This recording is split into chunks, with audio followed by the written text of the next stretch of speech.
پاکستان تحریک انصاف کو جیسے reserve seats کے معاملے کے اوپر کہ کچھ اندازہ ہوتا ہے کہ شاید کہیں آپ کے ساتھ زیادتی ہوئی، اسی لیے انٹرم آرڈر آ گیا، اور اس کے بعد آج کا کیس بھی دیکھ لیجئے، اس میں ضمانت کا فیصلہ ہو گیا، اور بھی کچھ کیسز ہیں جن میں ایسے لگ رہا ہے، ایک کیس تو آپ ذات خود آرگیو کر رہے ہیں، عدت والا کیس، اس میں بھی ایسے لگ رہا ہے کہ جو آپ کی گفتگو ہے وہ زیادہ مدلل ہے۔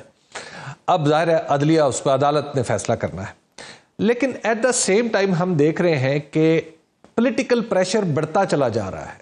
مطلب آج یکے بعد دیگرے پریس کانفرنسیں ہوتی ہیں، اور پھر بات ایسی کہ عدلیہ کے اوپر انگلیاں اٹھائی جاتی ہیں، اور بعض جگہ تو یہ بھی کہا جاتا ہے کہ شاید فیصلے واپس لینے پڑیں گے، نظر ثانی کرنی پڑے گی۔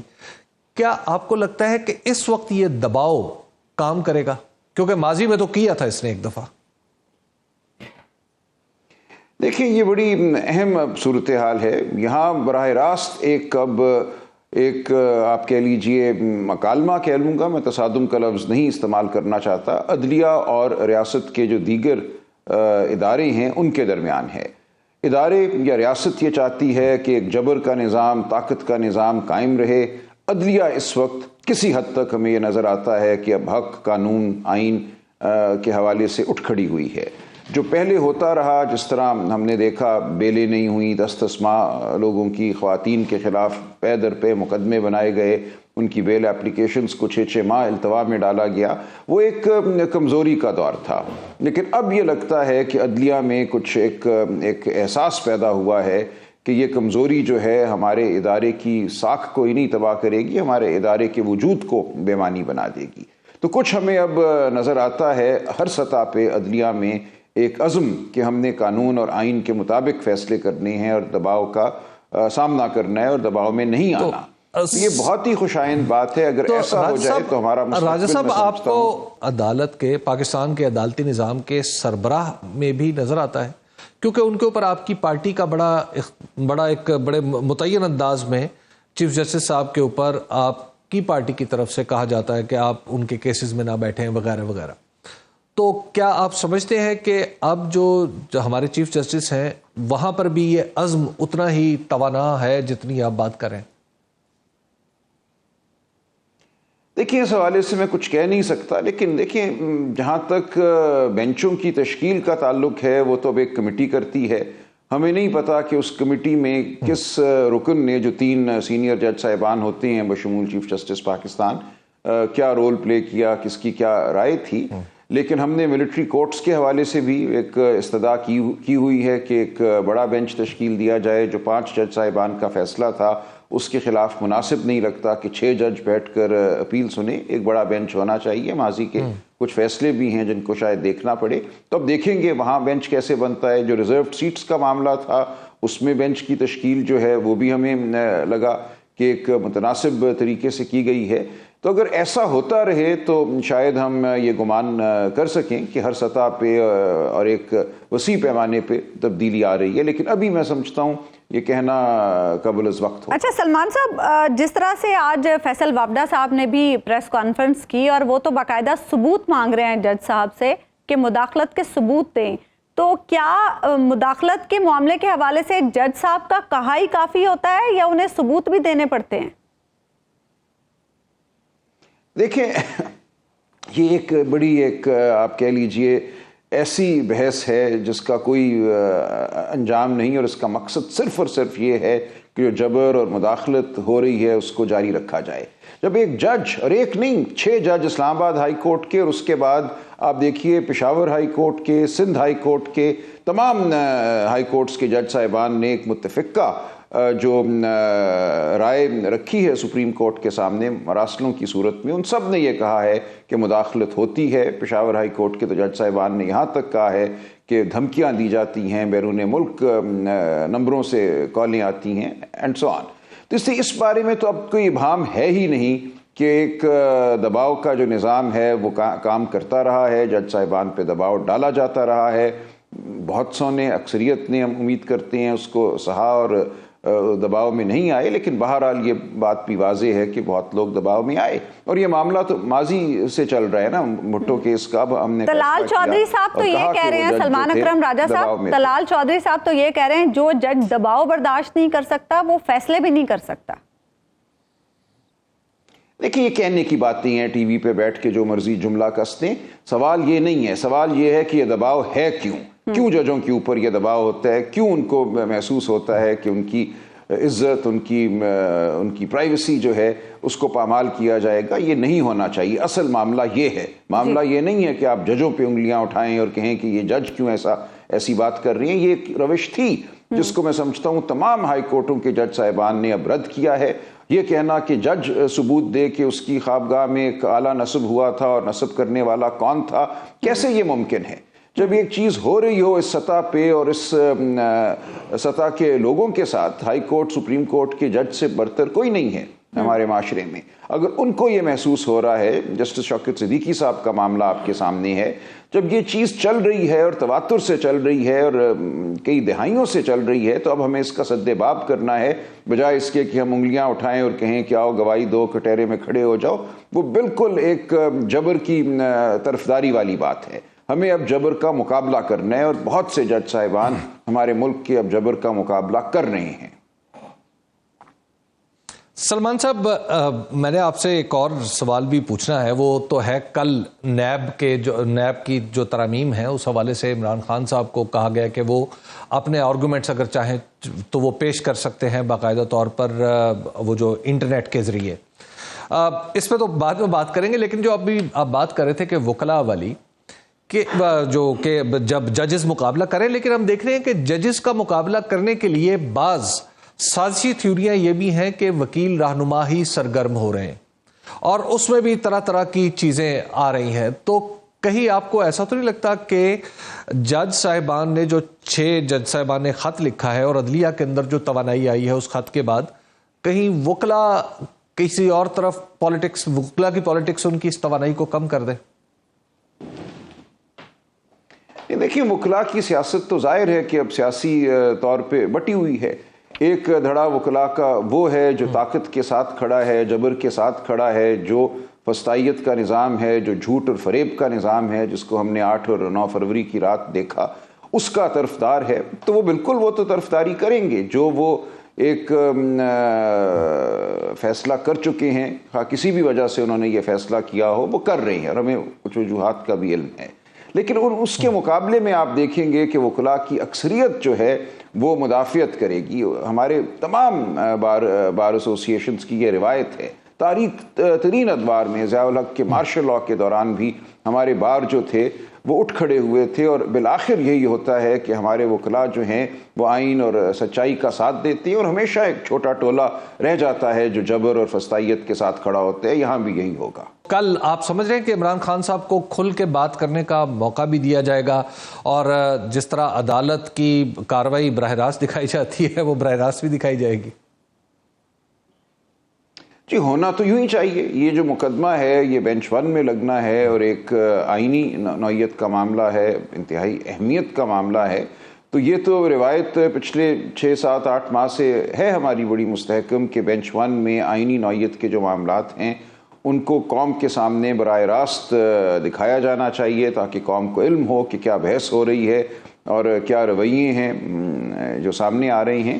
تو اگر کل ایسا نہیں ہوتا تو یہ ایک غیر معمولی بات ہوگی، ایسا نہیں ہونا چاہیے۔ جو ایک ریاستی حلقوں کی خواہش ہے کہ عمران خان صاحب کے چہرے کو، ان کی آواز کو معدوم کر دیا جائے، وہ ٹی وی پہ جو ایئر ویوز ہیں ان پہ نظر نہ آئیں، سنائی نہ دیں، تو اگر تو اسی روش کو جاری رکھنا ہے اور عدالتی جو کارروائی ہے اس نے بھی اسی روش کو جاری رکھنا ہے، تو یہ افسوس کا مقام ہوگا۔ لیکن ہم توقع کرتے ہیں کہ ان کو کھل کر بات کرنے کی اجازت دی جائے گی اور ان کی بات کو نشر بھی کیا جائے گا۔ اچھا سلمان صاحب، جس طرح سے ہم دیکھ رہے ہیں کہ پاکستان تحریک انصاف کو اور خاص طور پر عمران خان صاحب کو کیسز میں ریلیف مل رہا ہے، مستقبل کی سیاست کا انحصار ہم کہہ سکتے ہیں کہ اب عدلیہ پر ہے؟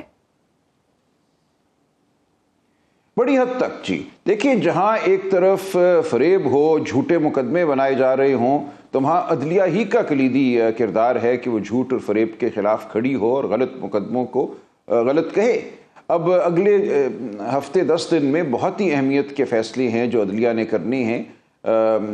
سائفر کیس میں بھی جو معاملہ ہے، اپیل جو ہے اس کا فیصلہ ہونا ہے، اس میں اگر بریت ہو جاتی ہے جس کی ہمیں توقع ہے، القادر میں بیل ہو گئی، اسی طرح عدت کا جو معاملہ ہے 23 تاریخ کو اس کا بھی فیصلہ ہونا ہے یا اس کے چند دن بعد۔ تو اگر یہ تمام فیصلے ہو جاتے ہیں، آج عمران خان صاحب کی بریت ہوئی ہے 25 مئی کے حوالے سے مقدمات سے، تو پھر کوئی مقدمہ رہ نہیں جائے گا ان کے خلاف جس میں ان کو جیل میں رکھا جا سکے، پھر نئے مقدمے بنیں گے وہ۔ لیکن اگر عدلیہ اسی طرح مستحکم رہے اور جو آئین اور قانون ہے اس کے مطابق کام کرے تو وہ مقدمے بھی بہت دیر تک نہیں چلیں گے یا بہت دور تک نہیں جائیں گے۔ سلمان اکرم راجہ صاحب، ایک اہم مسئلہ ہے الیکشن ٹریبونلز کا، اور بعض لوگ تو کہتے ہیں کہ لاہور ہائی کورٹ کے اوپر بھی دباؤ ہے کہ الیکشن ٹریبونلز کہ ان کی تشکیل جو ہے وہ خاص انداز سے کی جائے، یعنی یہ بات چل رہی ہے۔ تو اور اس طرف سے کچھ معاملات آگے بڑھے ہیں تو الیکشن کمیشن میں آ کر رک گئے ہیں۔ تو الیکشن ٹریبونلز کا جو معاملہ ہے وہ بھی پاکستان تحریک انصاف کے لیے ایک بہت ہی امپورٹنس رکھتا ہے، اور خود آپ کا معاملہ بھی کہ آپ کے بارے میں لاہور میں شاید ہی کوئی یہ ماننے کے لیے تیار ہو کہ آپ الیکشن نہیں جیتے، لیکن بہرحال اس دن لاہور میں ہی ایک شخص نے نہیں مانا، اور جو آرو تھا اس نے کہا کہ آپ الیکشن نہیں جیتے۔ تو اس معاملے کو اب آگے آپ جاتا ہوا کیسا دیکھ رہے ہیں؟ دیکھیں جی، میں نے تو اس حوالے سے خود ایک ریٹ پٹیشن کی ہے اور اس میں ایک آرڈر بھی ہائی کورٹ کی طرف سے آ گیا ہے۔ قانون بڑا واضح ہے کہ ٹرائیبیونلز جو ہیں وہ ان کی تشکیل ہونی ہے in consultation with the chief justice of the high court concerned, یعنی کہ جو ہائی کورٹ کے چیف جسٹس صاحب ہیں وہ نام تجویز کریں گے، اور کوئی وجہ نہیں ہے کہ ان ناموں کو الیکشن کمیشن قبول نہ کرے۔ جو لفظ کنسلٹیشن ہے اس کی تشریح تعبیر تو 1996 میں الجہاد ٹرسٹ میں ہو گئی تھی کہ جب کنسلٹیشن میں چیف جسٹس کوئی نام دیتا ہے تو اس نام کو رد کرنے کے لیے کوئی بہت ہی مستحکم دلیل جو ہے وہ دوسری طرف سے آنی چاہیے۔ اس وقت معاملہ تھا چیف جسٹس اور پرائم منسٹر کے درمیان کنسلٹیشن کا، یہاں معاملہ ہے چیف جسٹس اور الیکشن کمیشن کے درمیان کنسلٹیشن کا۔ تو کس بنیاد پہ الیکشن کمیشن یہ کہہ سکتا ہے کہ آپ کے دیے گئے نام ہمیں قبول نہیں ہیں، آپ مزید نام دیجئے اور پھر مزید نام دیجئے اور ہم چن کے انہی ججوں کو لگائیں گے؟ دیکھیں، یہ تو ہم جانتے ہیں کہ ہمارے ماضی میں یہ ایک تفریق رہی ہے ان ججوں کے درمیان جو کھڑا ہونا چاہتے ہیں، جو کھڑے ہوئے ہیں ریاست کے جبر کے خلاف، اور جو نہیں ہوئے۔ اگر آپ نے چن کے ایسے جج ڈھونڈنے ہیں جن کے بارے میں آپ کو یقین ہے کہ یہ جبر کے خلاف کھڑے نہیں ہوں گے، جو آپ چاہتے ہیں اسی قسم کے فیصلے دیں گے، تو پھر یہ ظاہر درست نہیں ہے۔ اگر chief justice Lahore high court اصرار کر رہے ہیں اور اپنی بات پہ کھڑے ہیں تو یہ بات ہمیں ماننا ہوگی۔ معاملہ عدالت کے سامنے ہے، عدالتی سطح پہ طے ہوگا۔ تو اس کا حتمی فیصلہ کیسے ہوگا؟ استحقاق، دیکھیں مجھے نظر یہی آتا ہے کہ عدالت چاہے وہ ہائی کورٹ ہو یا سپریم کورٹ ہو، اس کے سامنے یہ بحث ہوگی، اور ہمیں امید ہے، مجھے امید ہے کہ یہ مانا جائے گا کہ الیکشن کمیشن یا چیف الیکشن کمشنر جو ہیں وہ عدالتی معاملات میں دخل اندازی نہیں کر سکتے، وہ صرف نوٹیفائی کرنے کے مجاز ہیں۔ لیکن جو نام دیے ہیں چیف جسٹس صاحبان نے یا لاہور ہائی کورٹ کے چیف جسٹس نے، ان کو نوٹیفائی کرنا ہوگا بطور الیکشن ٹرائیبیونل۔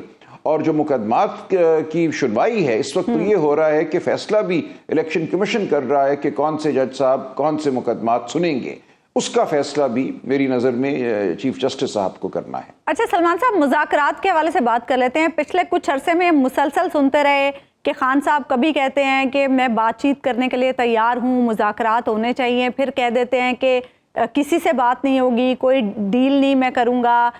اس کے بعد کچھ ایسی چیزیں بھی ہوئیں جس سے لگا کہ مذاکرات کا تو چیپٹر ہی کلوز ہو گیا۔ اب آج بلاول بھٹو صاحب نے اسمبلی کے فلور پر کہا کہ اپوزیشن پہل کرے مذاکرات کے لیے، ڈائیلاگ کے بغیر ملک آگے نہیں جا سکتا۔ تو جس طرح سے ہم دیکھ رہے ہیں عدالتی معاملات میں خان صاحب کو ریلیف مل رہا ہے، اگر خان صاحب باہر آ جاتے ہیں تو کیا اس صورت میں بھی ڈائیلاگ ہوگا، بات چیت ہوگی؟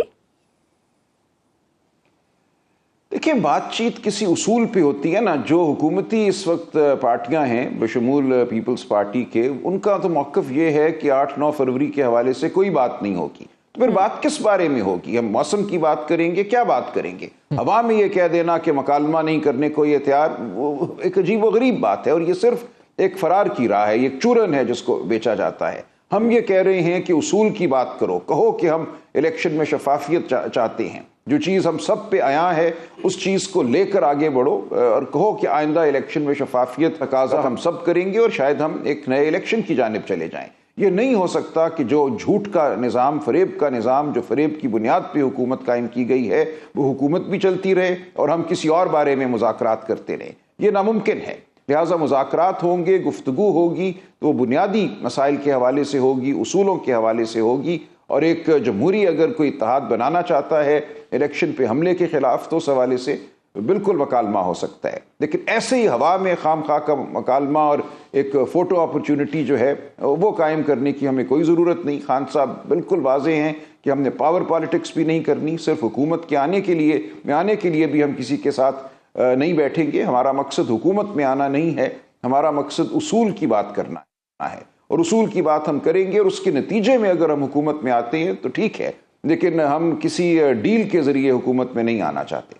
یہ جو اب بات ہو رہی ہے کہ عدلیہ کے اندر تبدیلی کے لیے یا عدلیہ کے اندر موجودہ صورتحال کو ہی برقرار رکھنے کے لیے کچھ آئین میں ترمیم کر دی جائے، تو آئین میں ترمیم کر کے بعض بات کی جا رہی ہے کہ چیف جسٹس صاحب کی مدت ملازمت یا ان کی عہدے کی میعاد طے کر دی جائے یا ججز کی عمر میں اضافہ کر دیا جائے۔ کیا ایسے کسی معاملے پر پاکستان تحریک انصاف غور کر سکتی ہے؟ ہمارا موقف بالکل واضح ہے۔ ایک تو یہ کہ حکومت کے پاس 2/3 اکثریت نہیں ہے۔ اگر یہ ریزروڈ سیٹس کا معاملہ آئین قانون کے مطابق جیسا ہم کہہ رہے ہیں طے ہوتا ہے تو یہ ریزروڈ سیٹس ہمیں واپس ملیں گی اور کوئی امکان نہیں رہے گا آئینی ترمیم کا۔ لیکن اصولی طور پہ بھی ہم کسی ایسی آئینی ترمیم کے خلاف ہیں جو اس وقت موجودہ کسی رکن کو، وہ خواہ چیف جسٹس صاحب ہوں، انہیں کوئی وہ فائدہ دے۔ دیکھیں یہ نہیں ہونا چاہیے کہ ایک حاضر سروس شخص کو آپ کسی بھی قسم کی ترغیب دیں، اس سے یہ ایک گمان پیدا ہوتا ہے، حقیقت کچھ بھی ہو کہ کسی وجہ سے اس کو نوازا جا رہا ہے یا اس کی خوشنودی حاصل کرنے کی کوشش کی جا رہی ہے۔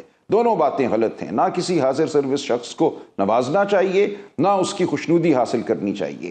ہر افسر کو، وہ کوئی بھی ہو، خواہ چیف جسٹس پاکستان ہو، ان کو اپنے فرائض جو ہیں آئین اور قانون کے مطابق ادا کرنی ہے، اور جو مدت اس وقت متعین ہے اس میں وہ کام کریں۔ آئندہ کے لیے اگر کوئی ترمیم ہونی ہے تو اس پہ غور ہو سکتا ہے، تاکہ آج موجودہ حاضر سروس کسی شخص کو نہ ترغیب ملے نہ اس کو نوازا جائے۔ ٹھیک ہے، بہت بہت شکریہ سلمان اکرم راجہ صاحب، آپ ہمارے ساتھ موجود تھے۔ آج دن بھر جس طرح سے حکومتی رہنماؤں کی جانب سے، بلکہ حکومتی اتحاد کے رہنماؤں کی جانب سے عدلیہ کو نشانہ بنایا گیا، اس کے مناظر ہم نے ٹی وی سکرینز پر دیکھے۔ مختلف رہنما آئے، پریس کانفرنس کی۔ فیصل واوڈا صاحب نے بھی آج بڑی اہم پریس کانفرنس کی، بڑے سخت الفاظ استعمال کیے۔ ابھی صاحب جس طرح ہم نے دیکھا کہ یکے بعد دیگرے مختلف رہنما ٹی وی پر آتے رہے، پریس کانفرنس کرتے رہے، عدلیہ کو نشانہ بناتے رہے اور یہ کہتے رہے کہ عدلیہ کو اپنے فیصلوں پر نظر ثانی کرنی پڑے گی، اپنے طرز عمل پر نظر ثانی کرنی پڑے گی۔ اس سے کیا تاثر پیدا ہو رہا ہے؟ کیا اب باقاعدہ طور پر عدلیہ کے ساتھ ایک محاذ آرائی شروع ہو چکی ہے؟ ہاں، اس کیفیت کو محاذ آرائی سے کم کسی لفظ کے ساتھ تو تعبیر نہیں کیا جا سکتا، اور میں سمجھتا ہوں کہ یہ محاذ آرائی تو شروع ہو چکی ہے۔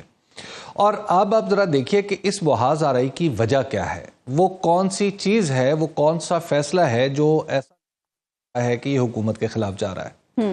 اب تک اگر آپ دیکھیں تو حکومت کو الیکشن سے پہلے ہمیشہ عدلیہ کی طرف سے ٹھنڈی ہوائیں آئی ہیں، اور جہاں ایک آدھ دفعہ اگست 2023 میں یاد ہوگا کہ جب آپ کو جسٹس عمر عطا بندیال کی طرف سے تھوڑی سی گرم ہوا آئی تھی، کہ وہ بھی کیا تھی کہ الیکشن بر وقت کروا لیے جائیں پنجاب کے اور خیبر پختونخوا کے، تو اس وقت حضرت مولانا فضل الرحمان مدظ اللہ العالی اور محترمہ مریم نواز حال مقیم وزیر اعلیٰ ہاؤس پنجاب، وہاں وہ ہجوم کرنے پہنچے تھے باقاعدہ طور پر عدالت کے دروازے پر۔ 14 مئی کے فیصلے کی بات کر رہے ہیں عدالت کے بارے میں جو کچھ جی وہاں پر جو کچھ عدالت کے بارے میں کہا گیا تھا، بخدا وہاں اس سٹیج پہ، جس سٹیج پہ بعد ازاں یہ دونوں قابل احترام رہنماؤں نے بھی تقریریں فرمائی، وہاں سے جو کچھ عدالت کے بارے میں کہا گیا تھا وہ اس قابل بھی نہیں ہے کہ اس کو اس نیشنل ٹی وی کے اوپر بیان کیا جا سکے. تو اس کے بعد پھر مولانا نے خود ایک وقت میں کہا کہ ہاں اب ہمیں یقین ہے کہ ہمیں ہمارے اس جلسے کا یا دھرنے کا یا ہمارے عدلیہ پر حملے کا سو کالڈ جو بھی تھا اس کا بڑا اچھا نتیجہ نکلا کہ عدالت نے اپنے فیصلے درست کر لیے, اپنا قبلہ درست کر لیا. تو عدالت کا قبلہ تو درست تھا, یہاں تک درست تھا کہ آپ پاکستان کی تاریخ میں پہلی بار ایسا ہوا کہ عام انتخابات میں ایک رجسٹرڈ پولیٹیکل پارٹی جو 2 دفعہ صوبوں کی حکومت, 2 دفعہ صوبائی حکومت میں اور 1 دفعہ وفاقی حکومت میں رہ چکی تھی, اس کا انتخابی نشان چھین لیا گیا. اس سے بڑا تحفہ کسی پولیٹیکل اتحاد کو کبھی نہیں مل سکتا جتنا بڑا وہ تحفہ عدالت نے بہرحال قانون کے مطابق ہی آیا تھا. میں اگرچہ اس کے استدلال سے متفق نہیں ہوں. اب کون سا فیصلہ ہے جو محاذ آرائی پہ مجبور کر رہا ہے جی؟ اب آپ ذرا اس کو دیکھیے تو ایک فیصلہ تو وہ ہے جس میں بات ہوئی کہ ریزرو سیٹس جو ہیں جی ان کے اوپر دوبارہ غور ہوگا. 77 نشستوں ٹھیک ہے, ایک تو وہ فیصلہ ہے. بالکل. اچھا, اور دوسرا فیصلہ وہ کون سا ہے؟ دوسرا فیصلہ نہیں ہے, دوسرا خط ہے 6 ججوں کا جو تکلیف دے رہا ہے. کیونکہ 6 جج کہہ رہے ہیں, ججز یہ کہہ رہے ہیں ایک خط تو کل بھی آ گیا نا حبیب صاحب, 2 خط آ گئے نا اب تو, اور ایک خط کل بھی آ گیا. اب آپ ذرا دیکھیے کہ وہ خط جو ہے اس کے اوپر تکلیف ہے, وہ خط پریشانی, اور کل ایک سماعت بھی تو ہونے جا رہی ہے نا حبیب صاحب, ایک ویڈیو لنک کے ذریعے جو سماعت ہونی ہے, اور پھر ایک ویڈیو لنک کے ذریعے عمران خان صاحب امکانی طور پر وہ عدالت میں پیش ہوں گے. آپ کیا سوچ رہی ہیں کہ میں امکانی طور پر کیوں کہہ رہا ہوں؟ ہاں, سیکیورٹی تھریٹس کی نشاندہی کچھ کی جا رہی ہے. نہیں, بالکل نہیں, میں اس وجہ سے نہیں کہہ رہا. سیکیورٹی پہ مجھے پورا بھروسہ ہے. اس کی وجہ یہ ہے کہ یہ جو حکومتی اتحاد اس وقت برسر اقتدار ہے وہ سپریم کورٹ کے فیصلوں کو ہوا میں اڑانے کا اور ردی کی ٹوکری میں ڈال دینے کا اور بغیر کسی خوف کے کچھ بھی کر جانے کا ریکارڈ رکھتا ہے. حبیب صاحب آپ ایک اور بات پھر بھول رہے ہیں, آپ پھر ایک بات بھول رہے ہیں. اس وقت چیف جسٹس عمر عطا بندیال صاحب تھے, اب جسٹس قاضی فائز عیسیٰ صاحب ہیں. اچھا, نہیں تو جو عمر عطا بندیال تھے وہ سپریم کورٹ کہاں کی تھی؟ وہ چک نمبر 36 جنوبی تحصیل و ضلع سرگودا کی تھی. فیصلہ اس وقت عمر عطا بندیال صاحب کو اڑایا گیا تھا. قاضی فائز عیسیٰ صاحب تو بڑے اس معاملے میں وہ اپنے فیصلے منوانا جانتے ہیں. ابھی دیکھیں وہ تو پتہ چلے گا نا, وہ تو ابھی آگے دیکھنا ہے نا. اچھا, آخری ریکارڈ اس حکومتی اتحاد کا یہ ہے کہ اس نے عدالتی فیصلہ بغیر کسی خوف کے, بغیر کسی جواب دہی کے احساس کے اس نے اڑا کے رکھ دیا تھا. اچھا, تو اس میں تو کچھ نہیں ہوا. تو لہٰذا اب یہ مان لینا کہ گزشتہ کل جو فیصلہ ہوا تھا اور آئندہ کل اس پہ من و عن عمل درآمد ہوگا, یہ تو بھی دیکھنے کی بات ہے. یہ تو ابھی کل پتہ. اچھا, آج وہ القادر ٹرسٹ کیس میں بھی تو آ گیا نا, بریت ہو گئی, سوری ضمانت ہو گئی. اب مسئلہ یہ ہے کہ یہ کیس 2 کیسز میں بریت بھی ہوئی ہے ابھی سب آج. اب جی اب مسئلہ یہ ہے کہ جو کیسز جس طرح بنے تھے, ٹھیک ہے, اور جس مطلب بے ڈھنگے انداز میں وہ بنے تھے, اب انہوں نے تو جانا ہے نا بھائی, وہ بھی تو جج ہے نا جو آگے بیٹھے ہوئے ہیں. اب پرابلم یہ ہے کہ اس کے بعد اب آپ ذرا ان 3 چیزوں کو ملا کے دیکھیے کہ ججز کا خط بھی پریشانی کا باعث ہے, اور ججز کے خط نے پاکستان کی عدلیہ میں ایک نئی روح پھونکی ہے. میں آج اور عدلیہ اپنی سپیس لینے کی اب کوشش کر رہی ہے. سپیس کیا ہوتی ہے؟ عدلیہ کی سپیس کون سی؟ سپیس نہیں, عدلیہ اپنا کام کر رہی ہے. یہ کوئی فتح اور شکست نہیں ہوتی عظما کہ عدلیہ کے پاس پہلے جگہ نہیں تھی تو اب اس نے جگہ لے لی ہے. یہ کوئی پلاٹ کا قبضہ لینے کے مترادف نہیں ہے. عدلیہ کو وہ کام کرنا ہے جس کا اس نے حلف اٹھا رکھا ہے, اور میں آپ کو وہ حلف کے میں چاہتا ہوں کہ آج اس پروگرام میں حلف کے الفاظ دہراؤں جو ایک جج صاحب, چاہے وہ سپریم کورٹ کے جج ہوں چاہے وہ ہائی کورٹ کے جج صاحب ہوں, جب وہ جج بنتے ہیں تو وہ ایک لائن پڑھتے ہیں, اور وہ لائن کیا ہے؟ وہ لائن یہ ہے کہ I will not allow my personal interest to influence my official conduct or my official decision. یعنی میرے اوپر کوئی بھی جو اثر آئے گا وہ میرے کنڈکٹ پہ اثر انداز ہوگا